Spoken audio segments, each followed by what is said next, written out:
say India is the one of the best healthcare service in the world. What you will say about the Indian healthcare?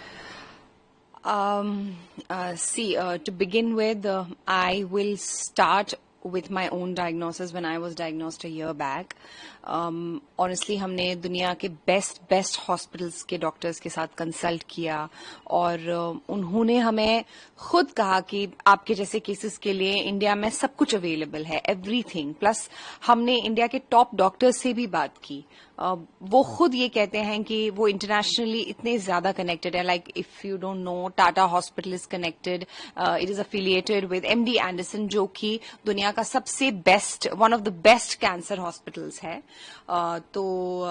हमारे कुछ friends हैं जिन्होंने भारत में इलाज कराया, उन्होंने भी हमसे यही कहा कि यहाँ पर भी बहुत अच्छा इलाज होता है, जिससे हमें बहुत ज्यादा हिम्मत भी मिली।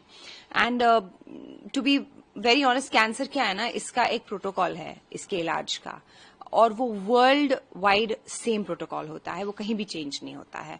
एंड इसलिए आई डोंट थिंक भारत में इलाज कराना कोई प्रॉब्लम की बात है। और सच कहूं तो अब भारत में वर्ल्ड क्लास चीजें भी मिल जाती हैं। हमारे पास सैकड़ों इंडिपेंडेंट लैब्स हैं जो प्रोप्राइटरी पैटेंटेड टेस्ट करवाते हैं as per world standards, like liquid biopsy हो गई, generics, tumour insights and a lot of other tests. Ma'am, one more thing I want to ask, as you said कि अभी India में जो सर्विस है वो रियली बहुत बेटर हो गई है। पहले जैसे था कि इंडिया के बाहर जाना पड़ता था बहुत से चीजों के इलाज के लिए, लेकिन नाउ अभी इन पिछले 11 सालों में बहुत बड़ा चेंज आया। तो आप कैसे देखते हैं इस इम्प्रूवमेंट को जो पिछले 11 साल में? ट्रांसफॉर्मेशन है, बहुत ज्यादा मेजर ट्रांसफॉर्मेशन है। मैं आपको अपने लिमिटेड एक्सपीरियंस से कहूं तो मैंने ये महसूस किया है कि बहुत ही ज्यादा ट्रांसफॉर्मेशन है। आज का भारत बहुत पावरफुल है।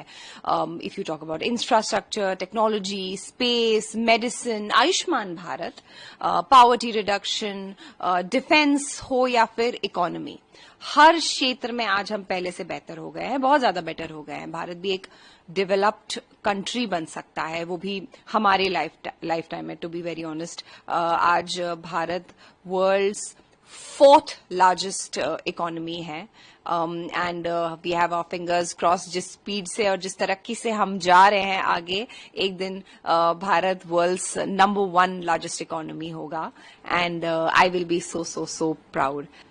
और हमारे जो आदरणीय प्रधानमंत्री जी हैं, उन्होंने भी एक सपना देखा है, और जिस तरह से डेवलपमेंट हो रही है हमारे भारत में, सुधार हो रहा है, ऐसा विश्वास होता है कि हम सच में बहुत जल्द विकसित भारत बन पाएंगे और एक बहुत ही सुनहरा और विकसित भारत देख पाएंगे।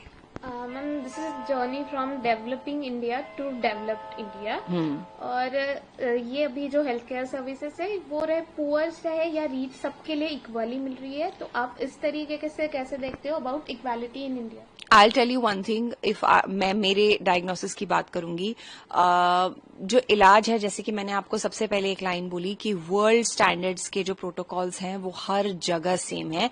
When it comes to the serious, जो ये सीरियस डायग्नोसिस होते हैं, लाइफ थ्रेटनिंग डायग्नोसिस जो होते हैं, इनका जो वर्ल्ड प्रोटोकॉल होता है वो सेम होता है, सेम दवाई होती है, चाहे अमीर हो, चाहे गरीब हो, चाहे कोई हो, मुझे भी सेम मेडिसिन दी जाएगी जो एक आम इंसान को दी जाएगी, या फिर शायद किसी ऐसे इंसान को दी जाएगी जो फाइनेंशियली इतना स्ट्रांग नहीं है। मेडिसिन में कोई फर्क नहीं है। And ma'am, one last question. This Modi government is really going good about healthcare या फिर और भी कोई सर्विसेज है, तो आप भारत की जनता को क्या मैसेज देना चाहते हैं? Because you are icon for them, you are really motivation for every Indian, तो आप क्या मैसेज? मेरी तरफ से मैं यही मैसेज देना चाहूंगी हमारी भारत की जनता को, कि हम जेन्युइनली बहुत सेफ हैंड्स में हैं, और ये प्रूव हो चुका है जिस तरह से, जिस प्रिसिशन से, और जिस तरह से हमें इस स्टेट ऑफ वॉर से निकाला गया है, जो शायद हमने हमारे लाइफ टाइम में कभी सोचा भी नहीं था, और जिस तरह से निकाला गया है, एक लिटरली एक बॉम्ब को भी नीचे गिरने नहीं दिया है हमारे ऊपर। इस तरह से हमारे पास जो टेक्नोलॉजी है, हमें उस टेक्नोलॉजी के लिए बहुत ही ज्यादा थैंकफुल होना चाहिए कि आज हमारे पास ये टेक्नोलॉजी है कि हम we can figure a bomb out in the air, up in the air, and we can neutralise it there. ये टेक्नोलॉजी हमारे पास है। I am so proud of my country, and I'm very happy about the fact that I am in safe hands, and we should be so proud of our government and our Prime Minister.